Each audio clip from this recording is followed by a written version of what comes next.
நேராக நம்முடைய இதயத்தை திருப்புவோம். இயேசுவை முகமுகமாய் தரிசித்த சிமியோன், இயேசுவை முகமுகமாய் தரிசித்த சிமியோனை குறித்து நாம் பார்க்க போகிறோம். சிமியோன் என்ற ஒரு தேவ மனுஷன் எருசலேமில் இருந்ததாக நாம் வேதத்தில் வாசிக்கிறோம். இயேசு பிறந்த நாட்களிலே அவர் இங்கே காணப்படுகிறார். லூக்கா 2:25 வாசிக்கிறோம். அப்பொழுது சிமியோன் என்னும் பெயர் கொண்ட ஒரு மனுஷன் எருசலேமில் இருந்தான். அவன் நீதியும் தேவ பக்தியும் உள்ளவனாயும் இஸ்ரவேலின் ஆறுதல் வர காத்திருக்கிறவனாயும் இருந்தான். அவன் மேல் பரிசுத்த ஆவி இருந்தான் என்று சொல்லும். கிறிஸ்துமஸ் காலங்களிலே நாம் இந்த செய்தியை நாம் ஆராய்ந்து பார்ப்பதில் ரொம்ப ஆசீர்வாதங்கள் இருக்கிறது. சிமியோன் என்றும் பெயர் கொண்ட ஒரு மனுஷன் எங்கே இருந்தானா? எருசலேமில் இல்லைங்களா? எருசலேமில் இருக்கும். நாமும் எங்க இருக்கணும்? எருசலேமில் இருக்கணும். எருசலேமில் தான் தேவனுடைய ஆலயம் இருக்கிற இடம், தேவனுடைய வீடு, தேவனுடைய வாசம் பண்ணுகிற ஸ்தலம் இருக்கிறது. அதுக்கு அப்பத்தின் வீடுன்னு சொல்லுவாங்க. என்ன வீடா? அப்பத்தின் வீடுன்னு சொல்லுவாங்க. ஆகவே அங்கே எந்த நன்மையும் குறையாமல் இருக்கக்கூடிய ஒரு இடம் எருசலேம். ஆண்டவர் இயேசு கிறிஸ்து ஊழியம் செய்த போது சீசர்களை உலகம் முழுவதும் போக சொல்லி சொன்னார். ஆனால் அவர் உயிர்த்தெழுந்து பரலோகத்துக்கு போக முன்பு ஒரு வார்த்தை சொன்னார். அப்போஸ்தலர் 1:5 சொன்னார், சீசர்களை நோக்கி, நீங்கள் எருசலேமை விட்டு போகாமல் பிதாவின் வாக்குத்தத்தம் நிறைவேற காத்திருங்கள் என்று கட்டளையிட்டார். நீங்கள் எருசலேமை விட்டு எங்கேயுமே போகக்கூடாது, இங்கே தான் இருக்கணும்னு சொன்னேன்.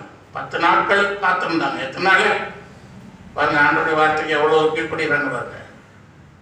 4 நாளாச்சு, 5 நாளாச்சு, இன்னும் ஒன்றுமே தெரியல அப்படின்னு சொல்லி என்ன செய்யலாம், அவங்க அவசரப்படலை. 10 நாட்கள் பொறுமையாக காத்திருந்ததுனால பரிசுத்த ஆவியினாலே நிரப்பப்பட்டார்கள். அல்லேலூயா. ஆமாம். ஆகவே காத்திருக்கணும். தேவனுடைய பிள்ளைகள் பரிசுத்த ஆவிக்காக ஜோமன் ஐயா சபைக்கு வந்துகிட்டு இருக்கிறேன், நான் பரிசுத்த ஆவி எனக்கு கிடைக்கலன்னு சொல்லக்கூடாது. நீங்கள் தொடர்ந்து ஜோமன தான் ஒரு நாள் ஆண்டவர் நினச்சி வரவங்களை உங்கள் மேல் இறங்குவார். அல்லேலூயா. இறங்கி உங்களுடைய நாவுகளை தொடுவார். நீங்கள் அந்நிய பாஷை பேசுவீர்கள். அல்லேலூயா. ஆமாம், அந்நிய பாஷை பேசணும். ஆவியில் நிறைந்து நாம் ஜீவிக்கணும். அபிஷேகம் ரொம்ப முக்கியமானது. ரொம்ப அந்த அபிஷேகம் தான் உங்களை நடத்தும். அபிஷேகம் தான் உங்களை பாதுகாக்கும். அபிஷேகம் தான் உங்களை ஆசீர்வதிக்கும். அபிஷேகம் உங்களுக்கு அவசியமாக தேவை. கலாத்தியர் 4:26 வாசிக்கிறோம். எருசலேமோ சுயாதீனம் உள்ளவள், அவளே நம்ம எல்லாருக்கும் தாயானவள். சுயாதீனம் உள்ளவள். எருசலேமில் இருக்கிற பிள்ளைகள் எப்படி இருக்கணும்? சுயாதீனமாக இருக்கணும், சுதந்திரமாக இருக்கணும். இந்த கட்டுப்பாடுகள்லாம் உங்களுக்கு இருக்கா? நீங்கள் சாட்சி சொல்லணும், ஐயான்னு சொன்னீங்கன்னா சாட்சி சொல்லலாம், ஜெபிக்கணும்னா ஜெபிக்கலாம். உங்களுக்கு எல்லாத்துக்கும் சமயம் கொடுக்கப்படும், சுதந்திரம். சில சபைகளில் சில ஒழுங்குகள்லாம் வச்சு அப்படியே போயிட்டு இருப்பாங்க. அப்படியா? நம்ம எல்லாருக்கும் என்ன செய்யணும்? நேரம் கொடுத்து அவர்களையும் பயன்படுத்துகிறோம். ஆகவே சுயாதீனம் இருக்கு. மனுஷனுக்கு என்ன இருக்கணும்? சுயாதீனம் இருக்கு. சபையிலே சுயாதீனம் இருக்கணும். அவளே நம்ம எல்லாருக்கும் தாயானவள். அவளே எருசலேம் யாரு? எருசலேம் தான் தாய். எருசலேம் உங்களுக்கு ஒரு தாய். அதனால தாயை போல நீங்கள் என்ன செய்யணும்? நேசிக்கணும். சபையை நேசிக்கணும். சபையை தாயை போல நேசிக்கணும். சபையை தாயை போல தாய்க்கு உதவி செய்வது போல சபைக்கு வேண்டிய தேவைகள் எல்லாம் நீங்கள் செய்யணும். கிறிஸ்துமஸ் காலத்தில் என்னென்ன தேவை இருக்கோ அதெல்லாம் பார்த்து நீங்கள் செய்யலாம். அல்லேலூயா. நான் எவ்வளவோ செலவு பண்ணுறோம், எவ்வளோ விசேஷங்களுக்கு நான் போடுறோம், நல்ல விசேஷங்களை வீடுகளில் நடத்துகிறோம். கிறிஸ்துமஸ் புது வருஷ காலங்களிலே நல்லா நீங்கள் என்ன செய்யலாம்? எல்லாமே செய்யலாம். ஐயா கேக் வாங்கி கொடுக்குறேன் அப்படின்னா கொடுக்கலாம். எல்லாமே நீங்கள் செய்யலாம். அல்லேலூயா. ஆக சுயாதீனம் இருக்கு. நீங்கள் சுயாதீனமாக இந்த சபையிலே வரலாம், போகலாம். நீங்கள் எதுவும் ஒரு செய்தி கொடுக்கணும்னா கூட கொடுக்கும். ஒரு ஆளே சொல்லுவா, உங்களை ஆண்டவர் எடுத்து பயன்படுத்த நாங்கள் ஒத்துழைப்பு தருவோம். அதான் பவுல் தாவி சொல்றார், எருசலேமே உன்னை நான் மறந்தால் என் கை வலதுகை தொழிலை செயலை மறப்பதா. வலதுகை என்ன, வலதுகை இருந்து சாப்பிட்றோம் இல்லையா, சாப்பாடு கிடைக்காதுங்கிற. எருசலேமை மறந்துட்டா என்ன கிடைக்காது, சோறு கிடைக்காது, சாப்பிட முடியாதுங்கிற. அதனால் எத்தனை பேருக்கு இந்த எட்டயபுரத்தில் ஒரு தம்பிக்கு மத்தியானம் வேலைக்கு போயிட்டு வர்றாங்க, சாப்பிட வைக்கிறாங்க, அந்த அம்மா சாப்பாடு வைக்கிறாங்க தாய். அது வரைக்கும் நல்லா தான் இருக்கிறான். சாப்பிட்றதுக்கு கையை சோறை பசஞ்சு வாயில் வைக்கிறதுக்கு கை எடுக்கிறான், கை வரல.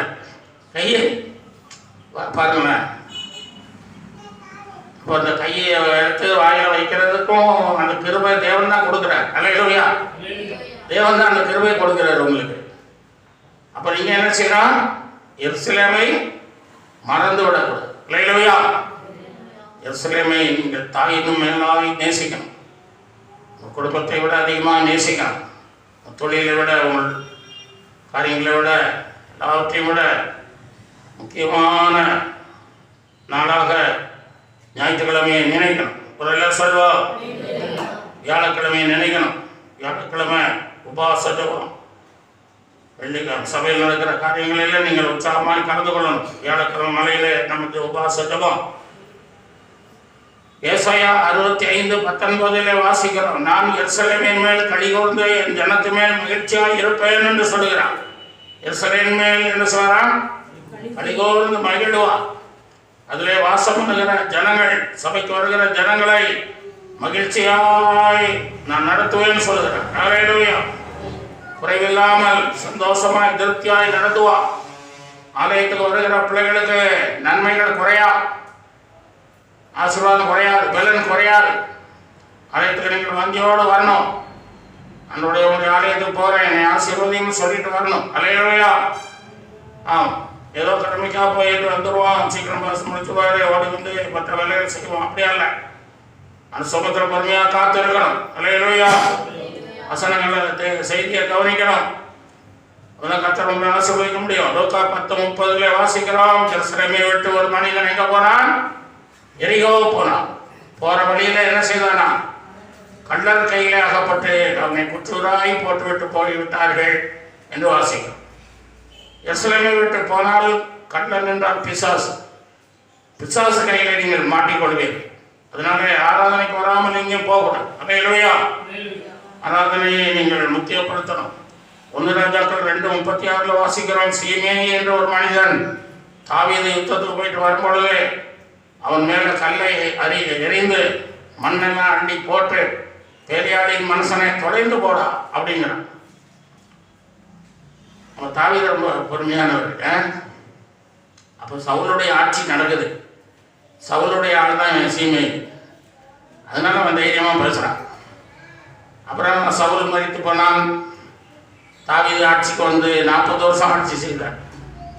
அந்த சீமையை வந்து மன்னிப்பு கேட்டான், ஐயா நான் தெரியாமல் செய்த மன்னிச்சுக்கிறேன். சரி, மன்னிச்சு விட்டார்.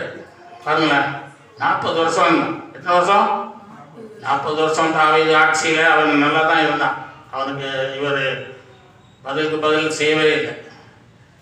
கடைசியாக சொன்னார், சாலமோன் ஆட்சிக்கு வந்தபோது சொன்னார், சீமேயி, அதோனியா, யோவாபு, இந்த யோவாபு 3 பேரையும் சொன்னார்.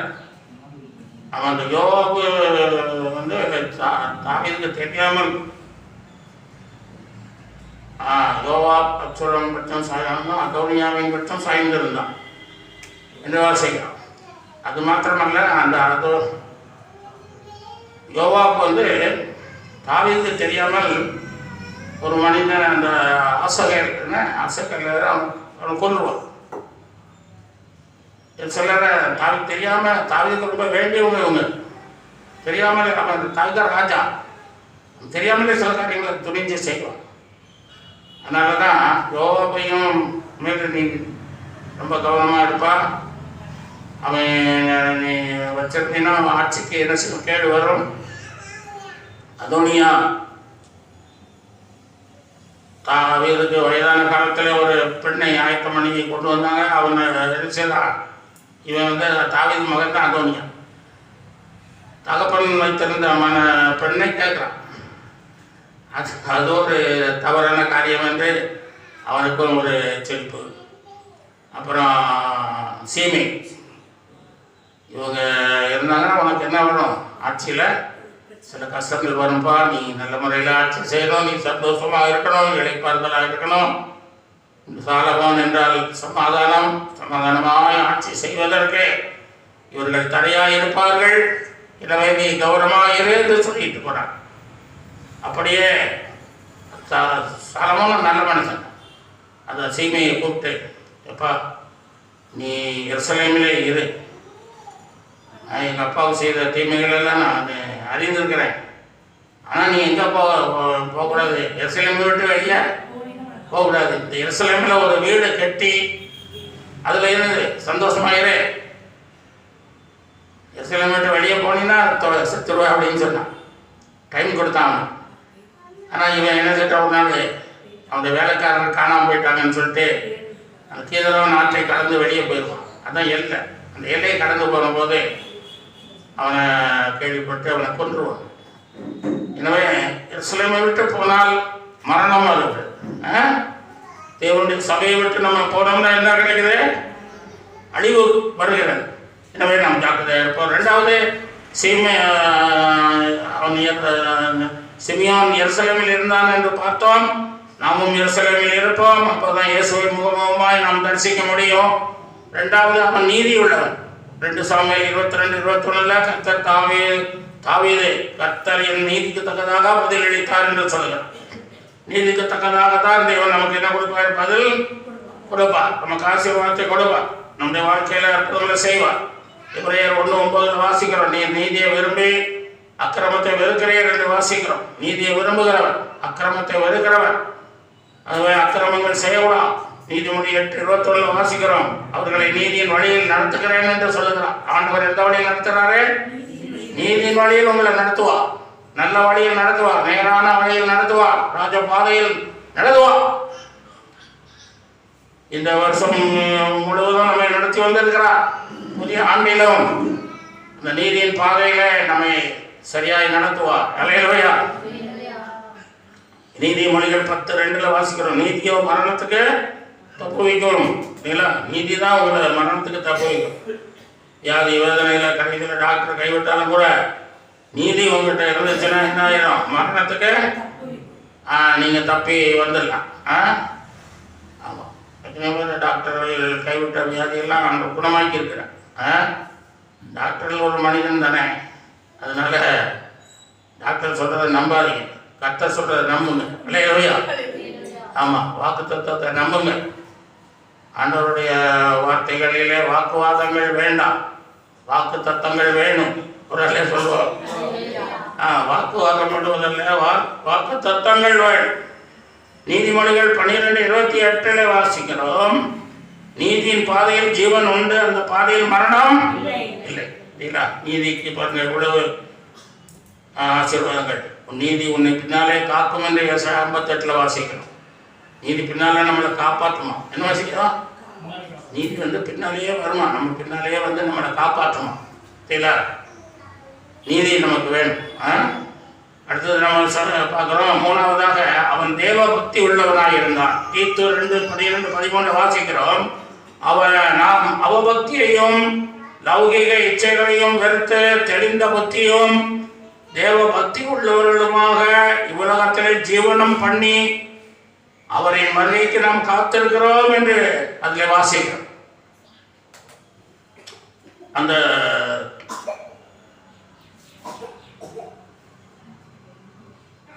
பவுல் எழுதும்போது சொல்லுகிறார், அவபக்திகளை வெறுக்கணும், லௌகிக இச்சைகளை வெறுக்கணும், தெளிந்த புத்தியாய் வாழணும், தேவ பக்தி உள்ளவர்களாக நீங்கள் இந்த உலகத்தில் ஜீவனம் பண்ண வேண்டும் என்று சொல்லுகிறார்.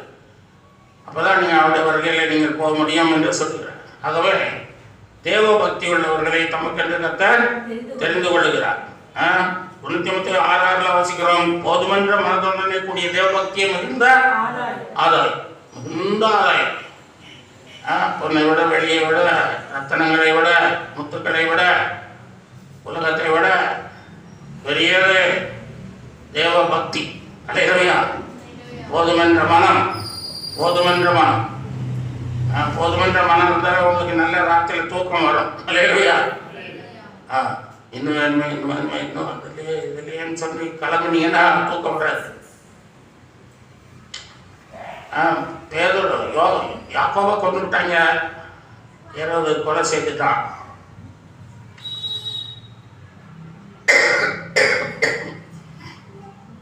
அதுக்கப்புறம் யாக்கோபையும் பேதுருவையும் பிடிச்சிட்டான்.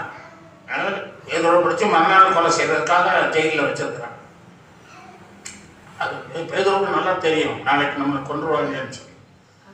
ஆனாலும் பேதுரு என்ன செய்யறாரு, நல்ல என்ன போதும், அந்த ஒரு இடத்துக்கு சுத்தவனா இருக்கட்டும், இருக்கிறதா அதுக்கு என்ன இருப்போம், எடுத்துக்கிட்டா போயிருமா மட்டும் பரலோகத்தானே போகிறோம் அப்படின்னு என்னன்னு தெரியல.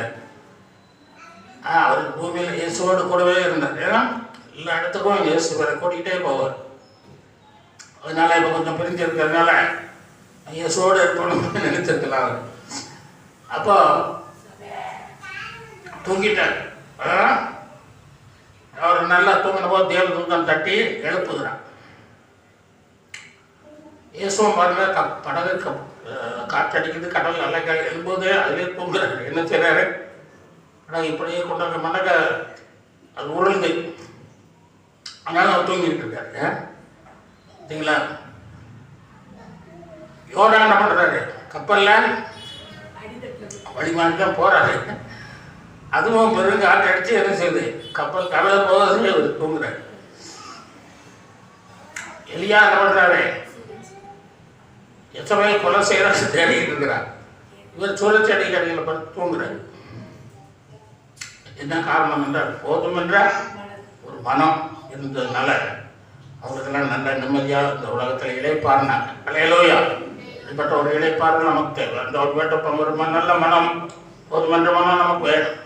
அதனால எதை குறித்தும் கவலை இருக்கக்கூடாது. எதை குறித்தும் கவலை இல்லப்பா, எல்லாத்துக்காகவும் நன்றி சொல்லுவேன், யார் மேலும் கசப்பு இல்லப்பா, எல்லாருக்காகவும் அன்றாடுவேன், எதை குறித்தும் கலக்கம் இல்லப்பா,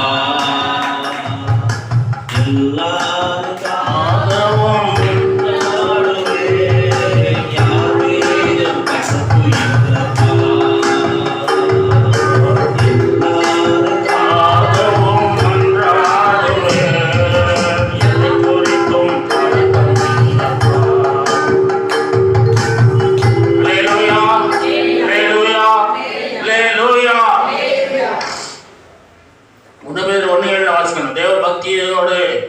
சகோதர சிநேகமும் வேணும்னு சொல்லப்பட்டிருக்கு. தேவ பக்தியோட என்ன வேணும்? ஆமாம். சிலர் பார்த்தீங்கன்னா புருஷன் வேலைக்கு போயிட்டு வர்றாங்க கூட ஜோம் பண்ணிட்டு இருப்பாங்க. குழம்பு வச்சுருக்க மாட்டாங்க, ஜோம் பண்ணிட்டு இருப்பாங்க. எல்லாவற்றையும் ஒழுங்கு கிரமமாக செய்யணும். என்ன செய்யணும்? குடும்பத்தில் ஒரு ஒழுங்கு கிரமங்கள் இருக்கணும். செய்ய வேண்டிய நேரத்தில் ஜெபிக்க நேரத்தில் ஜெபிக்கணும், சமையல் செய்ய வேண்டிய சமையல் செய்யணும், குடும்பத்தை நடத்த வேண்டியதில் நடத்தணும், பிள்ளைகள் நடத்த வேண்டிய விதத்தில் நடத்தணும். ஏதாவது ஒரு ஒழுங்கோடு செய்யணும். ஒழுங்கு இல்லாமல் செய்யக்கூடாது. சிலர் பார்த்தீங்கன்னா 3 நாள் போய் என்ன செய்கிறாங்க, சில கூட்டங்களில் கலந்து கொண்டு பெண்கள் போயிடுறாங்க. இப்போ புருஷன் கடையில் வாங்கி தின்னுட்டு கஷ்டப்படுறாரு. அப்படி இருக்கக்கூடாது. அவன் புருஷன் ஏற்றுக்கொள்ள மாட்டான். புருஷன் என்ன செய்கிறான், என்னடா எப்போ பார்த்தாலும் கூட்டம்னு போயிடுறா அப்படின்னு வாழ்க்கையை வெறுத்துறான். அப்படி இருக்கக்கூடாது. அல்லேலூயா. குடும்பமாக இருக்கிறவர்கள் குடும்பத்தையும் என்ன செய்யணும், பார்க்கணும், தேவனையும் பின்பற்றணும். அல்லேலூயா. தேவனை பின்பற்றணும். அதனால சமயத்தில் குடும்பத்தையும் என்ன செய்யக்கூடாது, விட்டுறக்கூடாது. அப்படி நம்ம செய்யும்போது இந்த குடும்பத்தையும் கட்டலாம், நம்முடைய வாழ்க்கையும் கட்டலாம், நம்ம கர்த்தருடைய ஊழியங்களையும் கட்டலாம், கர்த்தருடைய ராஜ்யத்தையும் கட்டலாம். அல்லேலூயா. 1 Peter 2:8 சொல்லப்பட்டிருக்கிறது, தேவ பக்தி உள்ளவர்களை சோதனை நின்று கர்த்தர் ரட்சிக்கிறார் என்று சொல்ல. உலகத்துக்கு பல விதமான சோதனைகள் வந்தாலும்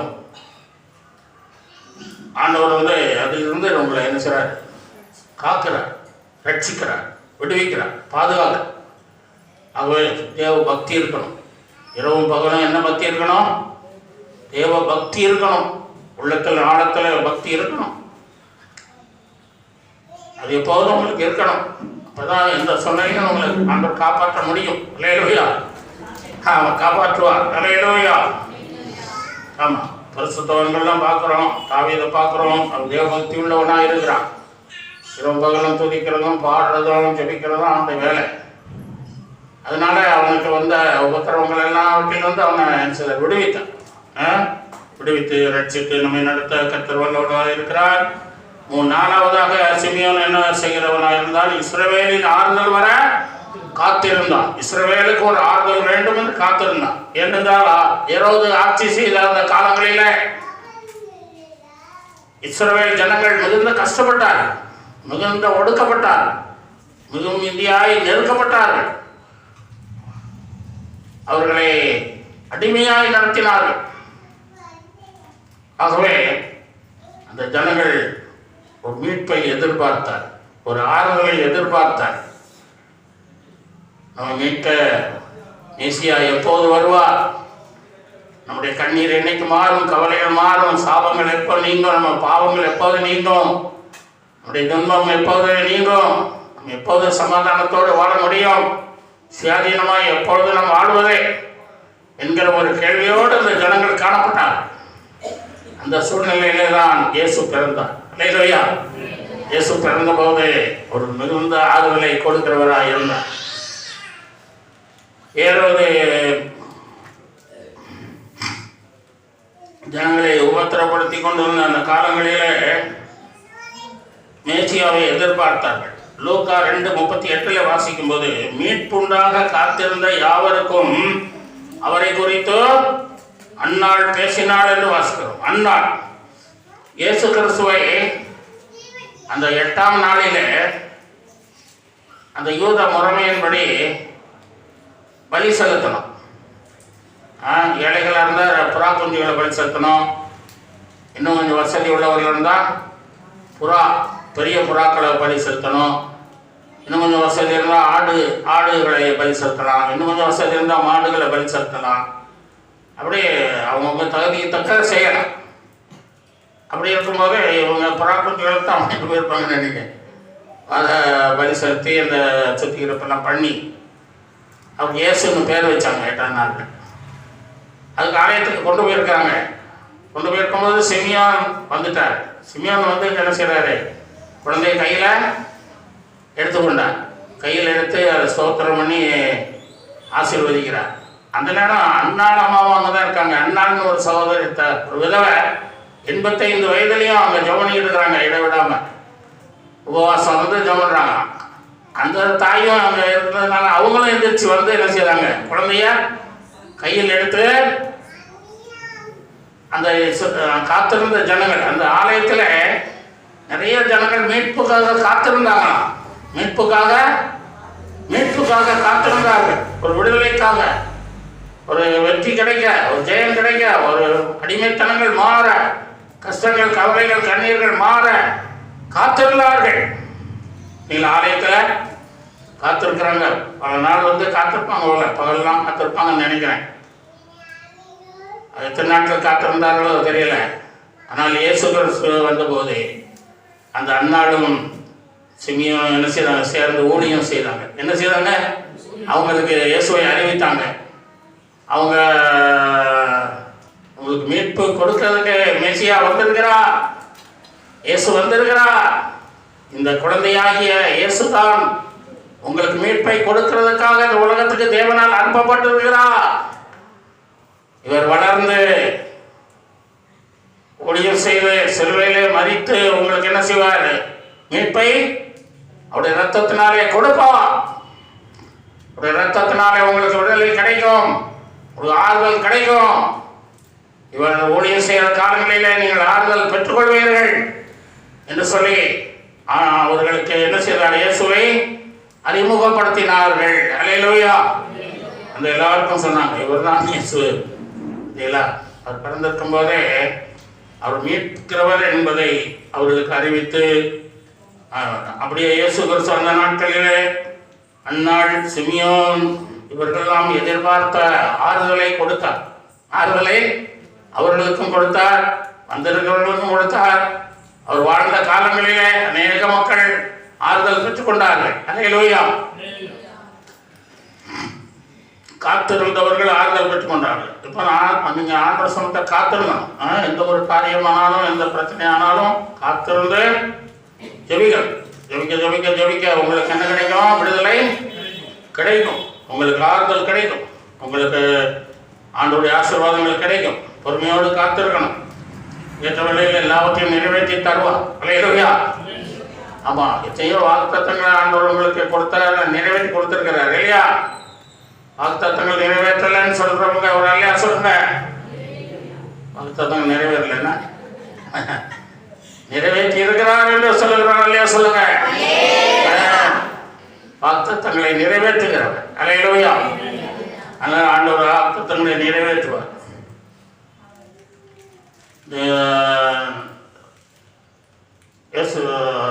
ஆபிரகாமின் நாட்களில் ஆபிரகாம் வாக்குத்தத்தங்களை பிடித்து கொண்டு வாழ்க்கையில் முன்னேறி சென்றார்.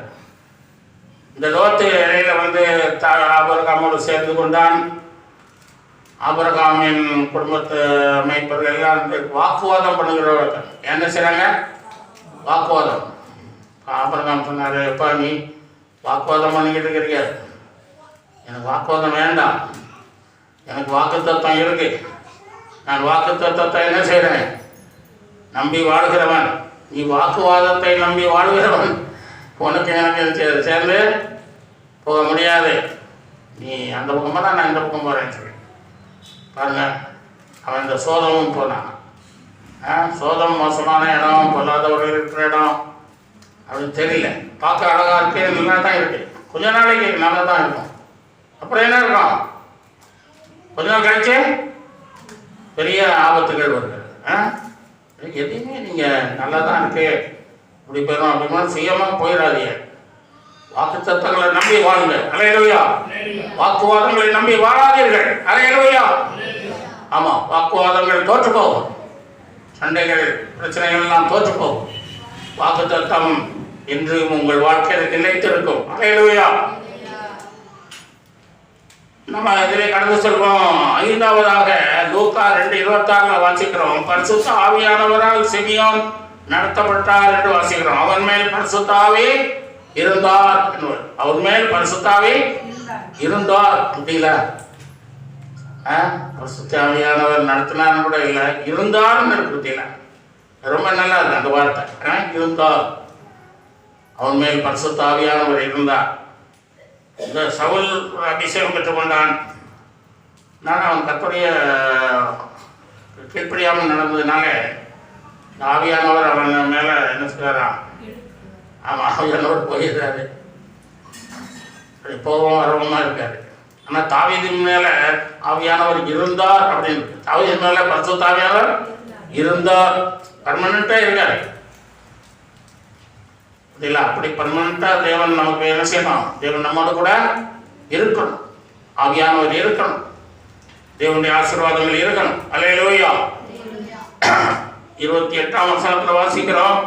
அவன் அவரை தன் கைகளில் ஏந்தினான்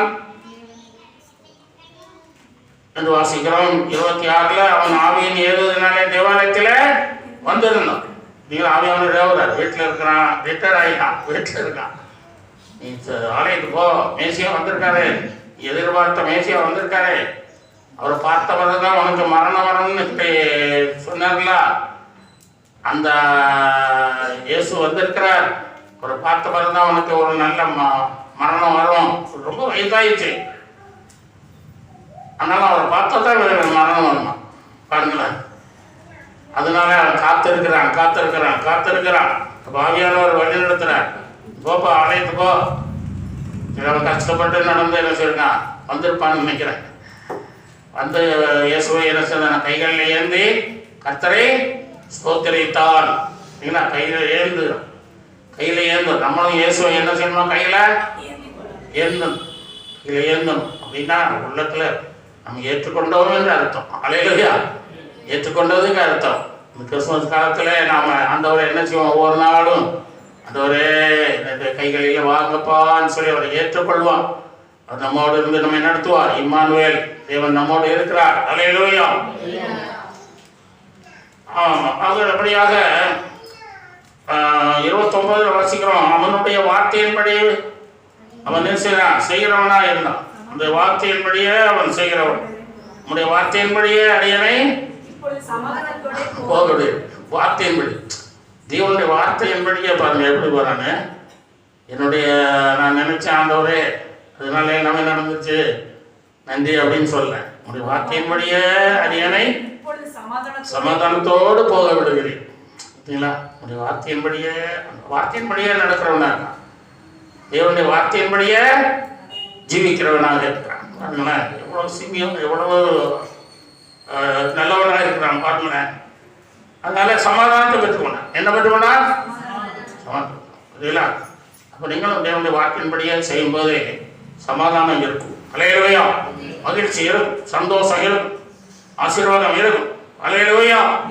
32ஆம் வசனத்தில் சொல்லுகிறான், நம்முடைய நட்சத்திரத்தின் கண்கள் கண்டதே என்று சொல்லி வாழ்வில் கடைசி நாட்களிலே அவன் கர்த்தரை துதித்து ஆண்டவரை மகிமைப்படுத்தி, ரட்சகர் இயேசுவை நான் கண்ணாலே கண்டுவிட்டேன், அவரை தரிசித்து விட்டேன், இது போதும் என்று சொல்லி அவன் சொல்லி பரலோகத்துக்கு போகிறான். அல்லேலூயா. அதையில ஆகவே ஆண்டவரை கண்டபோது அவன் ஆச்சரியப்பட்டான், சந்தோஷப்பட்டான். அந்த கிருபையை கர்த்தரை புகழ்ந்து மகிமைப்படுத்தினான். நாம் அப்படிப்பட்ட பிள்ளைகளாக இந்த கிறிஸ்துமஸ் காலங்களில் காணப்படுவோம். இயேசுவை முகமாய் தரிசிக்க சிமியோன் என்ன செய்தான் என்று பார்த்தோம். எருசலேமில் இருந்தான், நீதி உள்ள மனுஷனாக இருந்தார், தேவ பக்தி உள்ளவராக இருந்தார், இஸ்ரவேலின் ஆறுதலுள்ளவரை காத்திருக்கிறவராக இருந்தார், பரிசுத்த ஆவியினாலே நடத்தப்படுகிறவராக இருந்தார். அல்லேலூயா. அதனாலே தேவாலயம் வந்தார், இயேசுவை கண்டார், இயேசுவை கைகளில் ஏந்தினார், ரட்சியத்தை கண்டதே என்று சொல்லி ஆச்சரியப்பட்டார், தேவனை துதித்து ஸ்தோத்திரித்தார், சமாதானத்தோடு புறப்பட்டு வீட்டுக்கு போனார். அல்லேலூயா. வீட்டுக்கு போனார், பரலோக வீட்டுக்கும் போய்விட்டார். அல்லேலூயா. ஆமென். கரங்களை தட்டி கர்த்தரை மகிமைப்படுத்துவோம். கர்த்தர் தாமே உங்களை ஆசீர்வதிப்பாராக. ஆமென்.